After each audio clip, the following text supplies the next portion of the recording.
America, and to the republic for which it stands, one nation, under God, indivisible, with liberty and justice for all.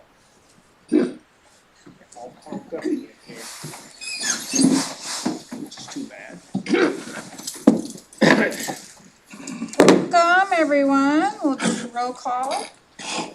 Jerry Anderson. Here. Carol Hunt. Here. Larry Hill. Present. Jim Little. Here. Rick Speedy. Here. Bill Duncan. Here. Donetta is excused. Roy Brogdon. Here. We have Commissioner Freeman. And Mary. And the VSSO staff. Thank you. Welcome, everyone. Did everybody have a chance to look at the minutes? Do I have a motion to approve the minutes? So moved. Second. Any discussion? All in favor? Aye. Any opposed? Motion carries. Alright, first on the item to discuss is a Roseburg VA. Do we have any updates from them? I know that, not related to VA, but I know the Mercy Hospital is doing a lot of recruiting, so lately. Last day of the. He said he didn't have one. Oh, okay. I didn't hear that. I did not skip him on purpose. He requested. Director Hall's last day is February the 28th. Director Hall Oh, at the VA. his last day is when? The 28th of this month. He's resigning, or not resigning, I'm sorry, retiring. Oh, Don't misunderstand. Don't say resign, retiring.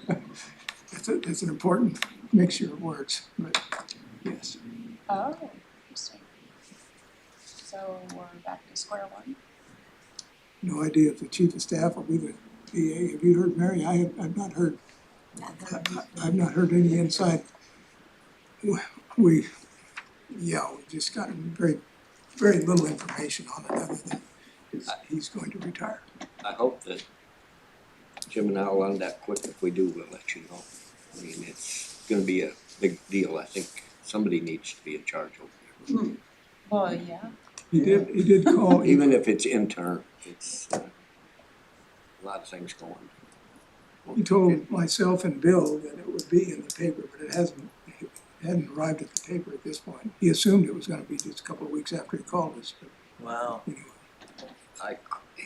I caught up with him personally, and you just don't go back east and come back and announce your retirement. And I said, well, I understand it, and he's sticking to his guns. He won't say much at all, but he's gonna stay local, he says. Start some kind of a business that he's been interested in. But it must have been something back there, because he just come back and said, that's it. Yeah. Wow. Interesting. I have another, Yes. there's no longer a ENT doctor at Roseburg. They lost their 2-year-ologist in the past couple of months. So, yeah, so the urology and We'll hire a urologist as well, and when I talked to Director Hull at the meeting that we had, or the parade, Veterans Day parade, he indicated that they were referring their urology people to the community care, so I know. they are, They- I'm on that, I go to Eugene. You don't go to the Mercy? I have to do you have to do a show up to get established. It's Oregon Urology out of, are they in they're in Springfield. So you establish, and then you can make appointments in Roseburg. They do clinics once a month in Roseburg. I've been 5 weeks trying to get an MRI, and they still haven't got it to the right people to call back and say, can we schedule it? 5 phone calls to Mercy, 5 phone calls to the doctor that wants the MRI, several calls to the VA here for community care.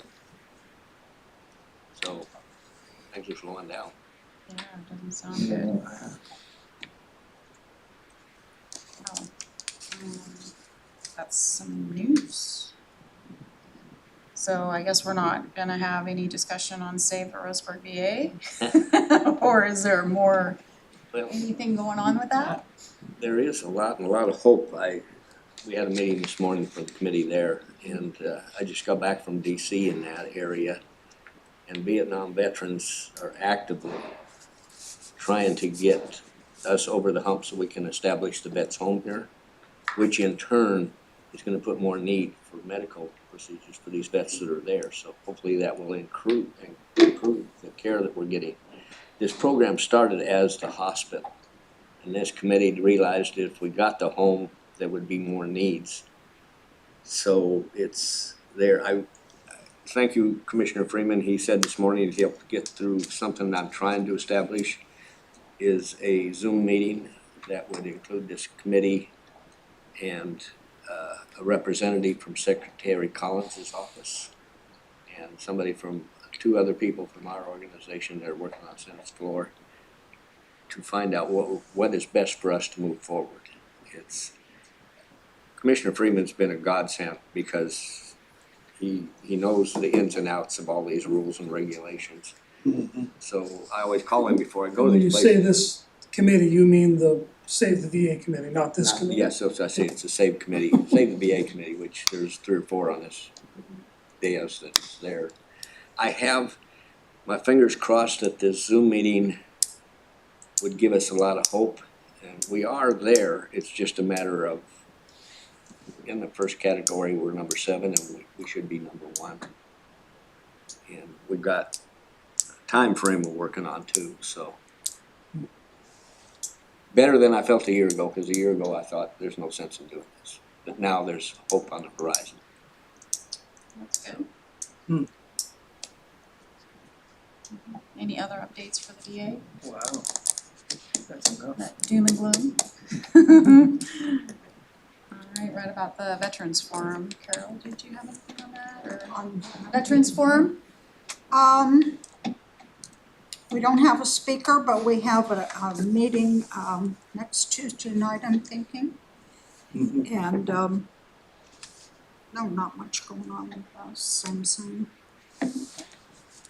VetNat meeting, I wasn't able to attend the meeting, but I did read their notes, and they sent out a notice for the rural, this might have been for Mary, Rural Oregon Veterans Virtual Town Hall meeting is February 18th at 10 a.m. And they're discussing the PACT Act, available VA benefits, claims, and filing. So if y'all need a copy of that, I'm sure, did you send that to us, Mary? Yeah. And then one thing that I really thought was very impactful to our veteran community was one Source One Serenity. They did their impact report, and their mission is to empower veterans to regain their purpose and build community. And they had 129 veterans engaged this last year, 35 family members, 28 recreational activities, and 8 equine assisted learning sessions. And these moments were simple and powerful, made space for connection, reflection, and belonging. Outside of clinical or medical settings, shared time in nature allows relationships to form naturally and healing to unfold in its own time. This is the heart of our work and why it matters. They do stewardship projects as well. They had 654 hours of stewardship last year. Wow. And this is they did 3-day Fish Lake Trail missions with Oregon Equestrial Trails. They did the U.S. Forest Service along with major legacy projects such as rebuilding Reynolds Shelter and dedicating a bench at the gateway to the Frank and Jean Moore Wild Steelhead Sanctuary on the North Umpqua River, honoring World War II veteran and conservatist Frank Moore.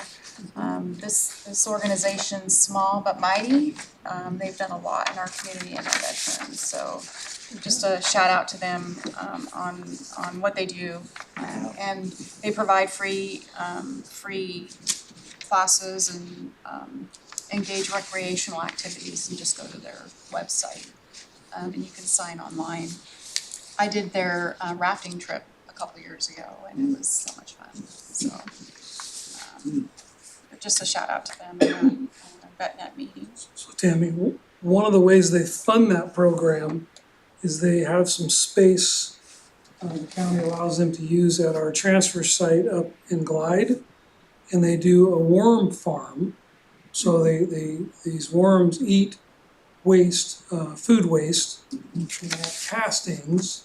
And these worm castings are of high value for fertilizer to places. So they sell this worm casting fertilizer, and that helps pay for a lot of this, some of the stuff that they're doing. So they've been a good partner with the county. They help divert that food waste out of our landfill and have a really neat product that a high valued product they're able to sell.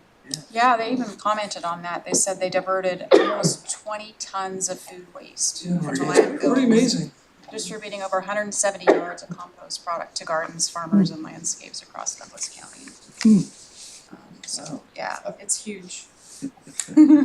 What the little waste does to help everything else, right? Thank you for that. Do you have parade updates? I have that on the agenda item. Is there a parade update? Parade updates. We have our first meeting, the first Wednesday of March, 5 o'clock at the VSO. We have replaced the 2,500 flags that we gave away last year, and we have ordered new orange vests to cover the people that do barricades and whatnot. And this year we ordered, I think, a dozen yellow, and that will give the people on every block the power for them supposedly listening to us, go faster, go slower, otherwise they don't. So we'll see how that works. Nice, thank you. ODBA Advisory Committee update. Last year, we had meetings in Pendleton, Salem, and also Lebanon. And the next get-together is gonna be on the 4th of March. It's gonna be a Zoom meeting, and Commissioner Freeman has graciously allowed me to go on the computer here, so we don't have any glitches as far as keeping in contact with him and so on and so forth. So I'll be in there on that day. Also, recently, there's been a lot of guidance come out for the advisory committee on how we interact with legislators and how we interact with specific bills that are being considered. Basically, we don't. We don't infer that we can do anything specifically for individuals either.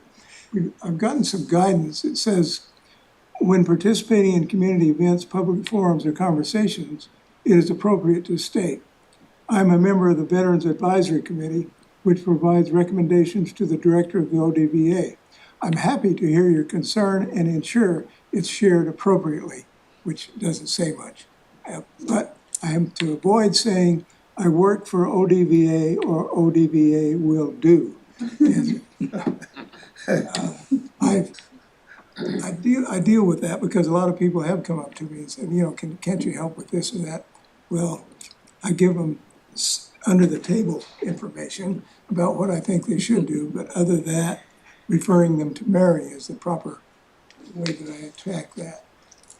Having said that, I am concerned about the veterans' home issue, and I try to always keep that in front of the committee, that we in Douglas County are still working on that diligently, and we have been, and we'd like to see it happen.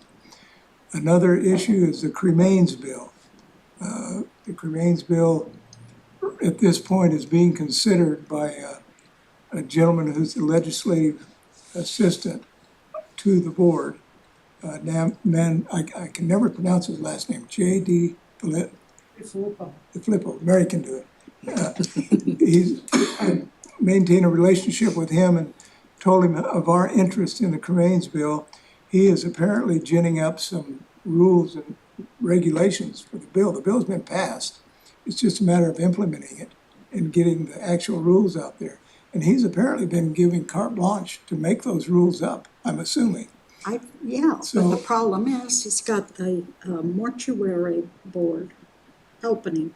Yes. That didn't work. So it's gonna be interesting how that all develops. And I may have to request some guidance from the chairman, and I'm kind of revealing my dirty laundry here, but of how to approach this, because Jay and I talk back and forth about this issue, and I think we're gonna have a meeting and try and firm out exactly what we experience, and what we see that would really work statewide as far as handling cremains. If everybody clear on that, if I fumble through it, well, those are the two issues that I'm really very interested in. And also, the committee has assigned members a subcommittee assignment, and I'm on the transportation subcommittee.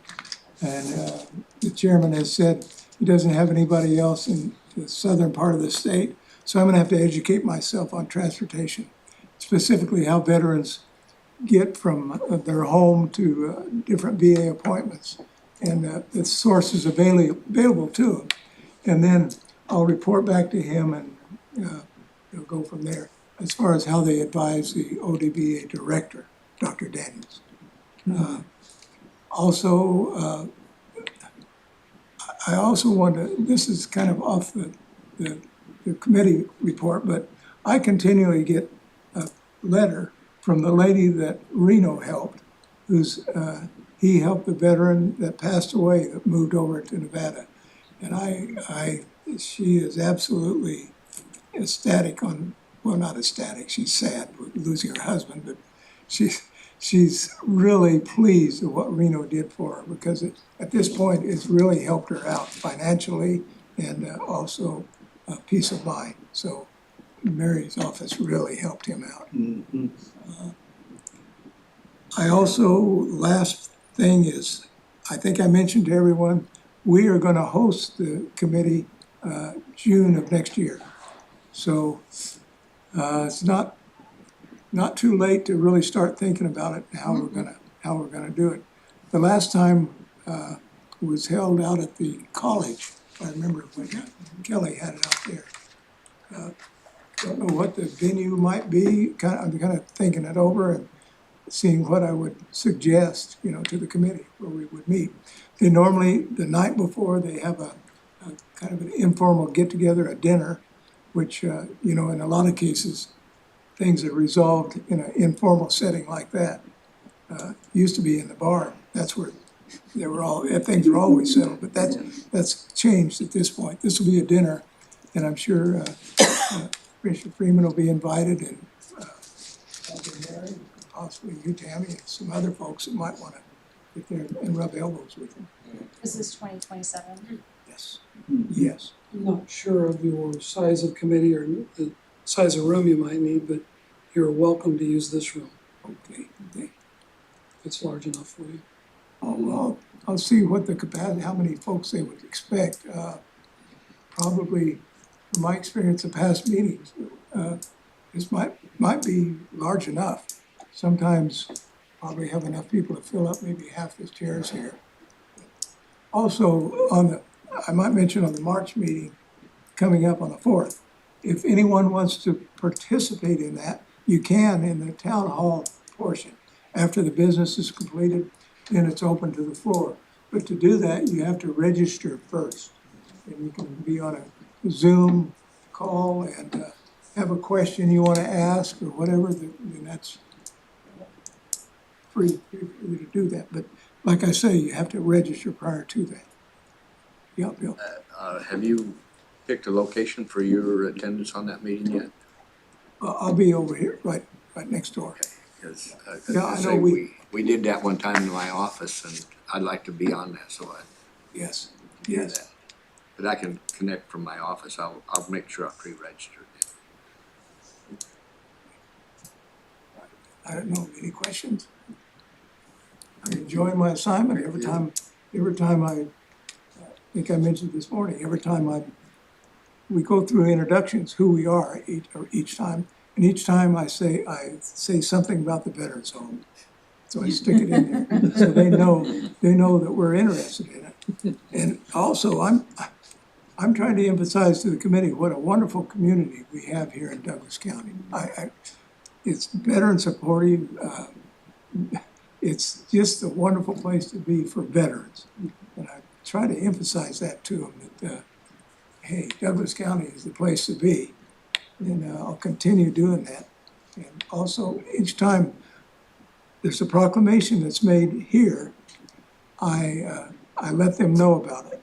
They're probably getting tired of my emails. I know a lot of you get tired of my emails anyway. But I like to emphasize what the hard work that all you wonderful people do. So that's it. Well, thank you for what you do, Jim.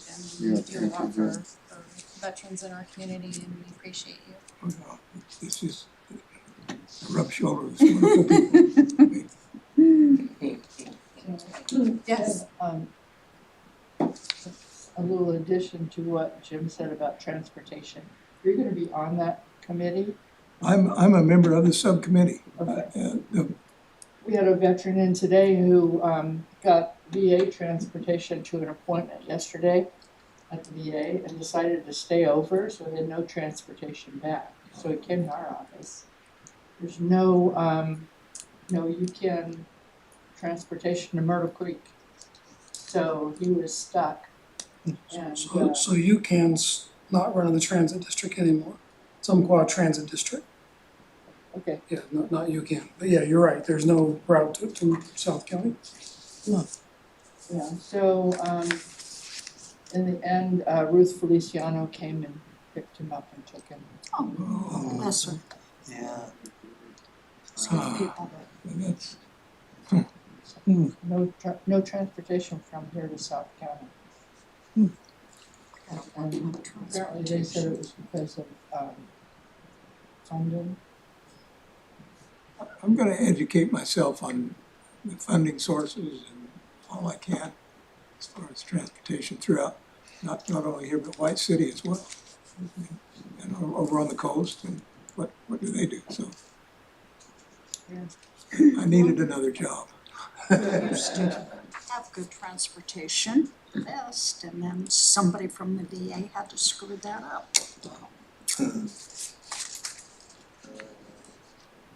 Anything else, Jim? No.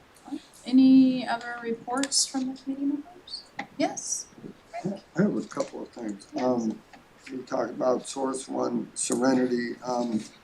That brings up, I was at the First Thursday event at DHS last week. I ran into Will Wagner. He's specializing in suicide prevention.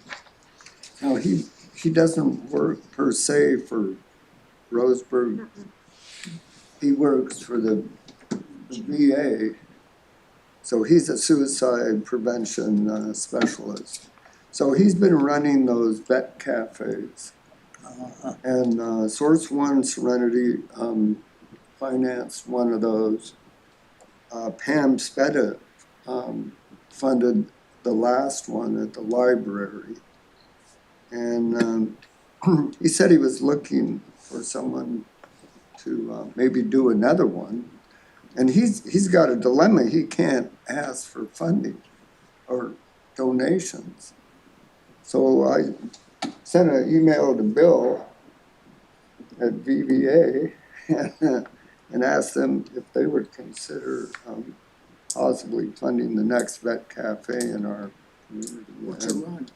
It runs about $900 for, and that might include, I don't know if the library gives them the room or not.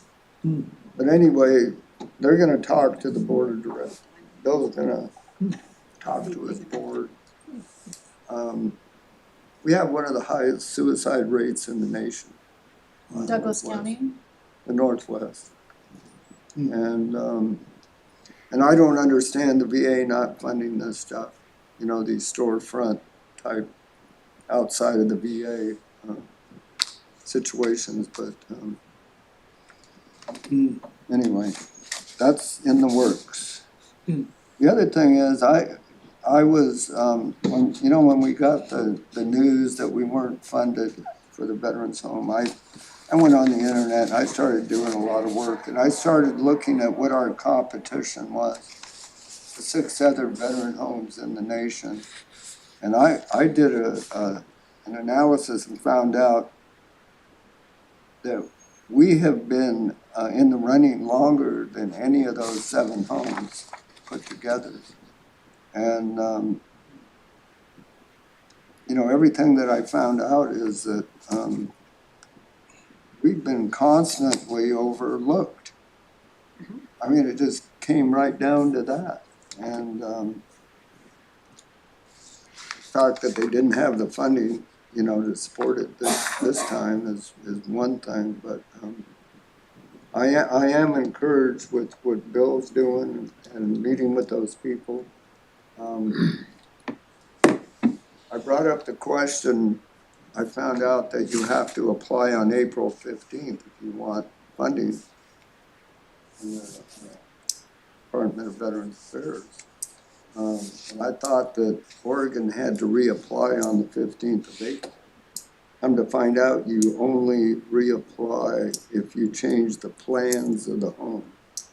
So we're locked in with our plans. As long as they don't change anything, we're safe that way. And the other thing was, everything I found, Val Hoyle, she spoke before the Veterans Affairs Committee, and she pushed our case, but the majority wouldn't let her have anything to do with funding. So, and the other thing is, so the last thing is the Defense Authorization. The National Defense Authorization Act has to provide the money for our homes. So with all this lobbying that's going on, we need to push that they have sufficient funding for us in the next fiscal year. Along with that, Rick, there's 3 issues that they're pushing on this. It's called the homeless / care facilities, veterans care facilities. 2 of them is being pushed drastic, like the one in LA and ours. And on the last day I was there, I met this guy, David, I can't think of his last name, he's from South Dakota.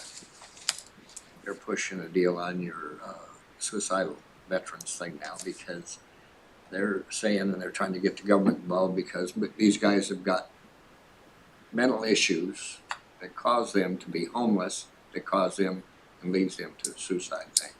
So that's gonna be the 3rd in that committee, and they won't take on anything over a 3rd until they settle them, so that issue was brought up. And it's all about funding to hire people to deal with their problems, get them to the right help before they commit suicide.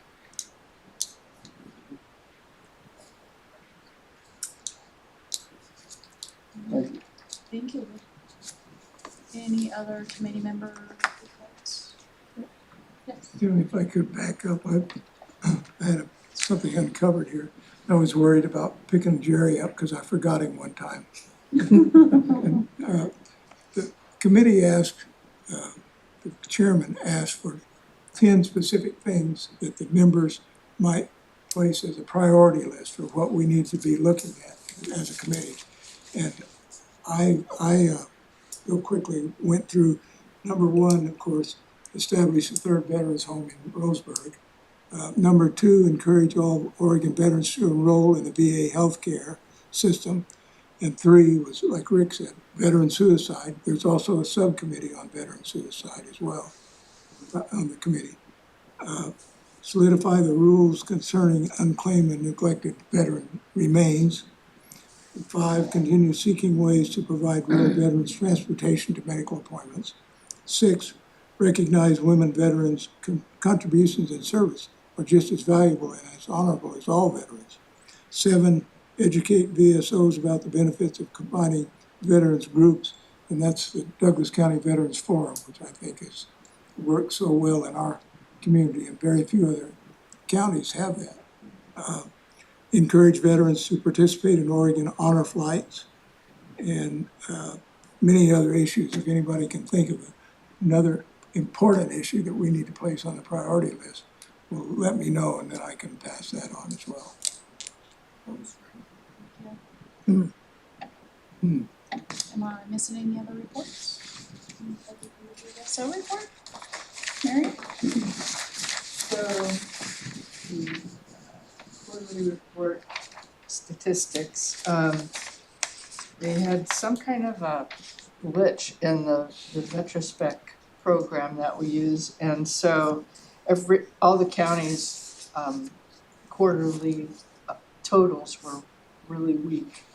It wasn't just us, but we did 11,100,000 in retroactive awards and 5 million in new monthly awards.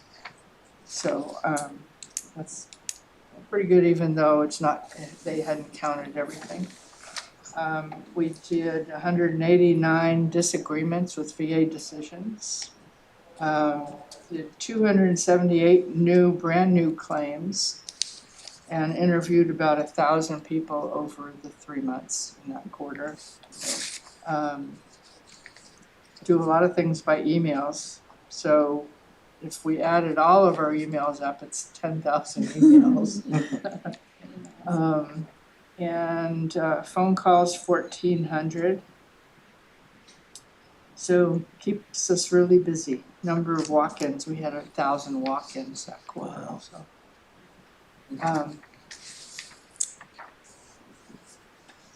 Mary, how does that compare to other counties? That seems like a huge number. ODVA, when we have our, every other week, we have kind of a group meeting for all the VSOs and ODVA. And they keep pointing out that this office is first or second in the statistics every single By capita or in real numbers? real numbers. Amazing. Cow. Compared to Portland and Salem, that's something. Douglas County is only 3% of the state's population. You ever have any spare time to deal with somebody like from Arizona, my brother? Sound like it. Actually, Mary, I To wouldn't push Douglas him. County? I wouldn't push him. Probably Douglas County in Arizona. That's good. Most states have Douglas County in them, so it might be on there. That's amazing. So, yeah, we most of the time submit more claims than, we're usually tied with Lane or Washington, was the other one? Yeah. Yeah. So we do more claims than Clackamas and Multnomah. So Amazing. I guess we just work harder. You guys are amazing, We're better. Yeah. definitely. So outreach activities, Reedsport, there were 13. That's more than 1 month. That's about, every month you get about that many people walking in there. The last quarter was a little slow because of the holidays, people Oh, yeah. snowbirding and everything. We typically see about 6 to 8. Then I get, I'll park the vehicle in front of the annex there and people see it and walk in, so I have 10 or 12 people in it.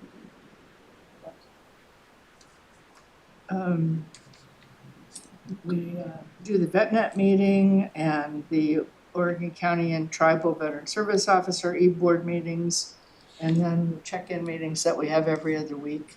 We usually can listen to those and get other things done at the same time. And then I do the NACBSO meetings once a month. And the forum meetings, we go to those. So that's the other way we keep busy.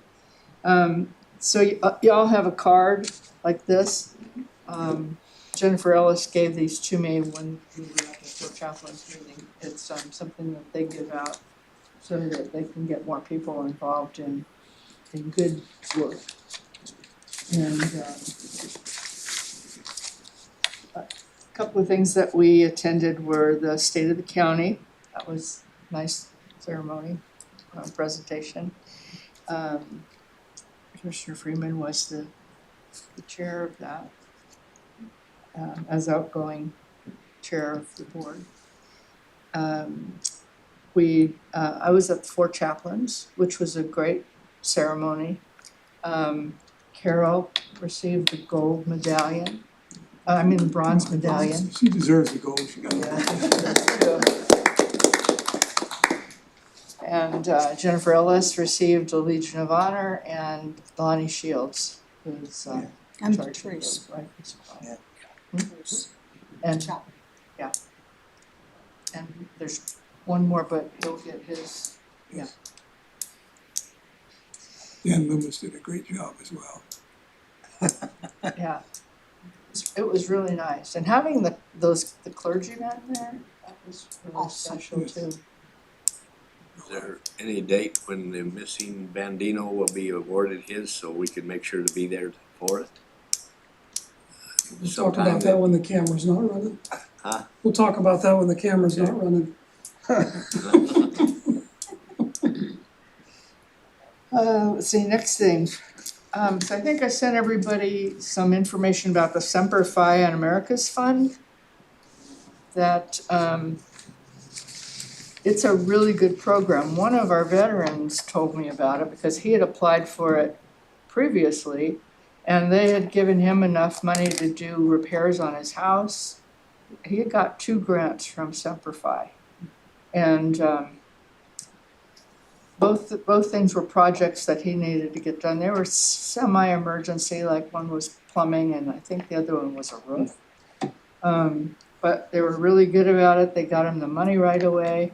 And now they have a whole bunch of applications for homeless veterans. So, and we have one surviving spouse who applied for it and is probably gonna get it, but they've contacted us because her phone number didn't work. So we need to get them better information about getting in touch with her. So really valuable program, and they do other things besides. They have some suicide programs, suicide prevention programs also. So really good program. And the other thing is the cremains meeting. We're gonna get started back up with that on Thursday at 9:30. And sort of go over the history and